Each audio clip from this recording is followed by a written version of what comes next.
नमस्कार प्रेक्षकांनो, तर ठरलं तर मग या मालिकेच्या आजच्या भागात अर्जुन अर्जुन, सायली आणि चैतन्य त्यांच्या रूममध्ये बोलत असतात. तेव्हा तिथे दाराबाहेर प्रिया त्यांचं सगळं पूर्ण चोरून ऐकत असते. तेव्हा अर्जुन सांगत असतो की तो जो दागिना आहे तो कालिनी महाडिक म्हणजे साक्षीच्या आईने तिला गिफ्ट केलेला होता. म्हणजे आता तो आपल्याकडे ठोस पुरावा आहे की साक्षी त्या दिवशी आश्रमामध्ये होती. तर दुसरीकडे बाहेरून कल्पना येते आणि प्रियाला असं चोरून बोलणं ऐकताना बघते. तेव्हा ती प्रियाचा हात धरून ती प्रियाला खूप रागात विचारते, "तुझं काय चाललंय?"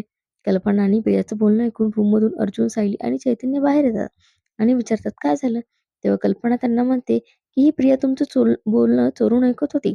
तेव्हा अर्जुन म्हणतो, "कसं आहे ना, कुत्र्याचं शेपूट नेहमी वाकडं ते वाकडंच असतं. पण मी हे तुला बोलणार नाही, कारण कुत्र्याचा अपमान होईल." त्यामुळे प्रियाला आता पुन्हा आपल्याला पुन्हा आता सायलीला आणि त्यांना रंगेहात सापडलेली असते बरं का. तर मालिकांच्या लेटेस्ट अपडेट्स पाहण्यासाठी आजच आमच्या चॅनेलला सबस्क्राईब करायला विसरू